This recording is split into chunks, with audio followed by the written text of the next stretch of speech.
Hi hello नमस्कार, मी अश्विनी पवार तुमच्या सगळ्यांचं स्वागत करते आजच्या एक नवीन व्हिडिओमध्ये. तर आहे ना, हा कालच्या व्हिडिओ नंतरचा जे राहिलेलं होतं ना, तर तेच तुमच्यासोबत शेअर करते मी. तर इथे ना भांडी घासून किचन म्हणजे पूर्ण पसारा झाला किचन होता ओटा घरभर. एकदम तर हा क्लीन सगळा करीला. किचन ओटा सगळी एकदम भांडी आवरून घासून लावून घेतला, दिली. घर सुद्धा आज ऊन पडलं घर त्याच्यामुळे घेतलं. पुसून ऊन घेतलंय. भरपूर छान असं आणि इथे पडलं ना होतं, सुकावं म्हणून हा ड्रम इकडे सरकून दिलाय थोड्या घरदारही वेळ. पुसून घेतलं. आणि सुकला की इथे ना परत इकडे सुकावं म्हणून सरकून हा देईल. ड्रम इकडे ओढून आणि घेतलेला होता. सगळं आणि आवरून सगळं घेतलंय. फायनली मग नंतर इथे आवरून घेतलं होतं. आणि ऊन इतकं भारी पडलं होतं त्याच्यामुळे ना पडलंय सगळं मी त्याच्यामुळे ना वाळवायला चूल टाकून मोकळी दिलं होतं करून बाहेर. दिली थोडीशी. थोडीशी ती जागा खूपच सुकल ओली म्हटलं झाली होती. लाकडंही तर सुकतील. तिथे सुकून देऊ म्हटलं, पेटवणं होऊ ना हो, मस्त पण ऊन मग पडलंय. जागा सुकल्या ना तर बरं वाटतं थोडं. दोन्ही गाद्याही तिन्ही लगेच गाद्या उन्हात दिल्या टाकून होत्या. दिल्याय. कारण की ना या पावसाळ्याच्या कारण दिवसात पावसाने ना न वास गाद्यांचा येतो कपड्यांचा वास त्याच्यामुळे. आणि येतो. ब्लँकेट त्याच्यामुळे पण म्हटलं टाकले, ऊन अजून पडलं 2 ना ब्लँकेट तर सुकवायचे. सुकल. एक ब्लँकेट थोडे टाकलं तर उन्हात अजून टाकून 2 देऊ म्हटलं म्हणजे वास सुकवायचे नाही येत. राहिलेली होती, तेही नंतर टाकून देईल. आत्ता वाजले दुपारचे 2 आणि ना आत्ता आम्हाला जायचं आहे गावाला, म्हणजेच राहुलला, माझ्या बहिणीच्या इथे. तिचा मुलगा आजारी झाला होता, तर मग त्याला भेटायला जायचं आहे. आणि भारी ऊन पडलं आहे, तर मग सगळं धुणं वगैरे सगळं वाळून घेतलं आणि आता निघायचं आहे. तर म्हटलं तुम्हाला पण, तुमच्यासोबत पण शेअर करू. तर आता आवरायचं आहे पोरांचं आणि मग निघू. आता निघालो आहे. चला, आवरलं खुशी? चला मग. तर निघालो आहे आम्ही आता परसूल वाटेनी, कारण दिदी ते परसूललाच येऊ राहिले.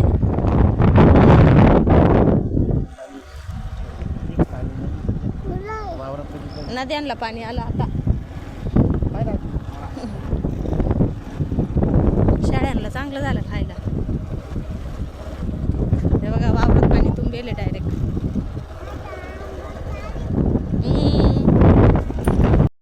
दिस इज स्विमिंग पूल. इथून तिथून रस्त्यांना स्विमिंग पूल आहे आमच्या. एखाद्या दिवशी बचकन आंघोळ करून घ्यायची.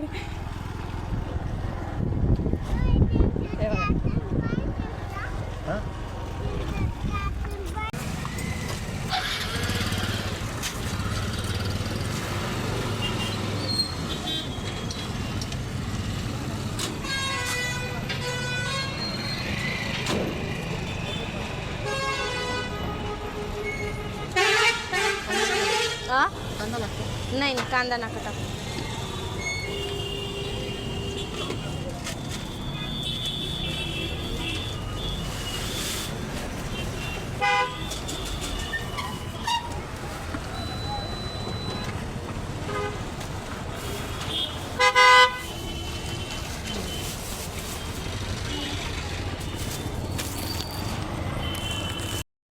आत्ता टाकताय मिस्टर पेट्रोल, कारण गाडीत पेट्रोल कमी आहे. मग आता पेट्रोल टाकून घेऊ चांदवडमध्ये आणि मग जाऊ पुढं.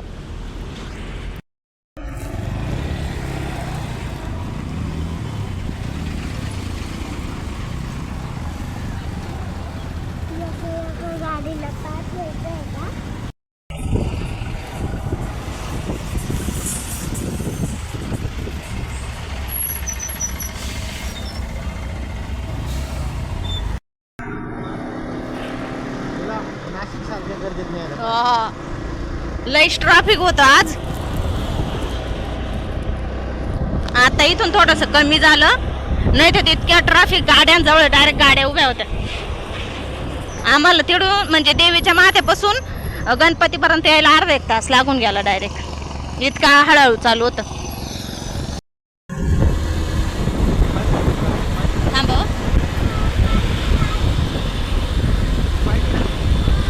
रस्ता आहे बाबा दाजीच्या घराकडे जायला.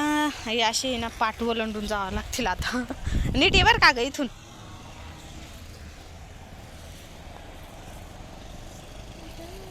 हात धर ना माझं, का चालशील?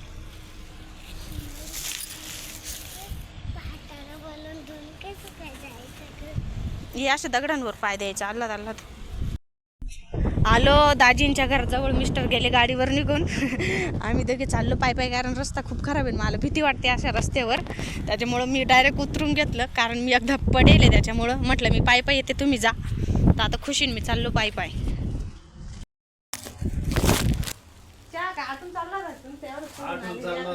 एवढं काय मला आठवण होती सारखी मला गागड करून राहिली.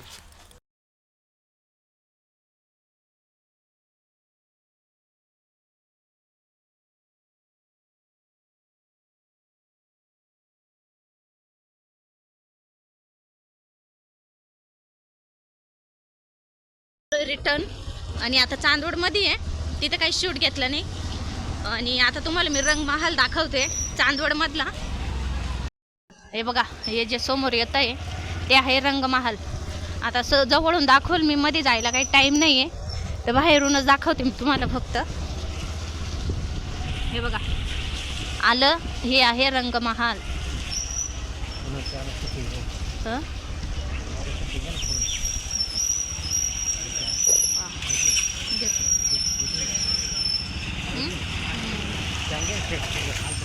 हे काय घेतलं ना सगळं.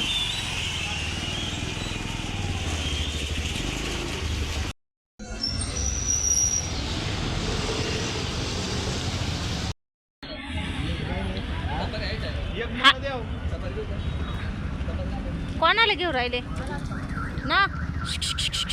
एकादशी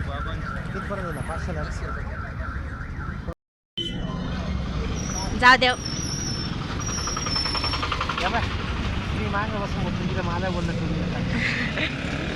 हा चला आम्ही चालवतो पुढं, या मागून. हा पुढं थांबतो आम्ही. जाऊ का मग? जाऊ ना पुढं. काय बाय बाय. आमची गाडी आवडा ना. आवडू राहिली. चला निघालो पुढं. तर आता निघालोय घरी चांदवडवरून. आणि पावसाचं फुल वातावरण झालंय.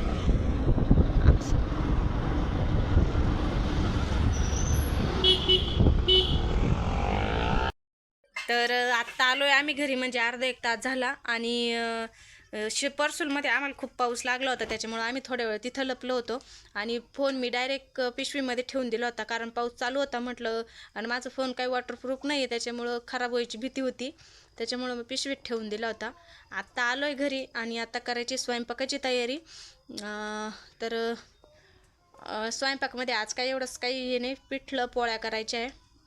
आणि म्हणजे बुका नाही कोणाला, कारण आमची तिथं जेवणं झाली होती, त्याच्यामुळं मग आता फक्त ताई गेल्या आहे त्यांच्या बहिणीच्या इथं. मग बापूंचा आणि पोरीचा स्वयंपाक करायचा आहे. तर मग म्हटलं पिठलं पोळी करू आणि थोडासा भात, असं एकदम सिंपल जेवण करणार आहे आज. आणि तसं शेअर करीलच पुढं. आणि तिथं माझ्या बहिणीची इथं काही शूट केलं नाही मी, कारण तिथं पेशंटला भेटायला गेलो होतो आम्ही. आणि तिथं जाऊन म्हणजे मी अजून काही एवढं कम्फर्टेबल नाही झालेली प्रत्येक ठिकाणी शूट करायला, त्याच्यामुळं. आणि शेवटी तिचा मुलगा आजारी होता, म्हणजे आत्ता बऱ्यापैकी म्हणजे व्यवस्थित आहे आता तो, पण नाही मला बरोबर वाटलं तिथे व्हिडिओ काढायला, म्हणून मी तिथे काही व्हिडिओ नाही काढला. आणि डायरेक्ट मग फक्त इकडून जाताना दाखवलं आणि झाकून ठेव. हां. आणि तिथं जाण्यापर्यंत दाखवलं, बाकीचं नाही जास्त काही शूट केलं होतं. म्हणजे त्यांचं काही हे नव्हतं, हरकत नव्हती, म्हणजे त्यांनी काय हरकत नसती त्यांना मी व्हिडिओ काढला बी असता तरी, पण मग मलाच नाही योग्य वाटलं ते. बघू एखाद्या वेळ जर गेले परत तर नक्की दाखवल, शेअर करीलच मी तुमच्यासोबत. आणि तिथं काय थोड्या वेळ बसलो, 1-1.5 तास थांबलो आम्ही आणि निघालो होतो, कारण दीदीन ते होते आमच्यासोबत. आरू शाळेतून येणार होती, त्याच्यामुळं आम्ही खूप लवकर निघालो तिथून. आणि जेवायचं तेच झालं, परसूनमध्ये पाऊस लागलाच होता. आलो घरी आता, कपडे वगैरे चेंज केले, कारण ओलं झालं होतं. एवढं काय नव्हतं ओलं, पण मग बऱ्यापैकी झालं होतं. तर आता म्हटलं कंटिन्यू करू आपण ब्लॉग. तर घेते स्वयंपाक करून आता. आणि रात्री म्हणजे स्वयंपाकाचा व्हिडिओ काढायचा होता, पण नेमकी लाईटच गेली, पाऊसच झाला होता त्याच्यामुळे. आणि मग नंतर मी काही काढलं नाही, कारण अंधार झालं होतं आणि त्याच्यात काही एवढं व्यवस्थित सगळं दिसत नाही, त्याच्यामुळं मी व्हिडिओ काही काढला नाही. आणि आजचा जो व्हिडिओ आहे तो एवढाच. आय होप तुम्हाला आवडला असेल तर नक्की लाईक करा, शेअर करा आणि सबस्क्राईब करा. भेटूया पुढच्या एक नवीन व्हिडिओमध्ये. तोपर्यंत सर्वांना राधे राधे.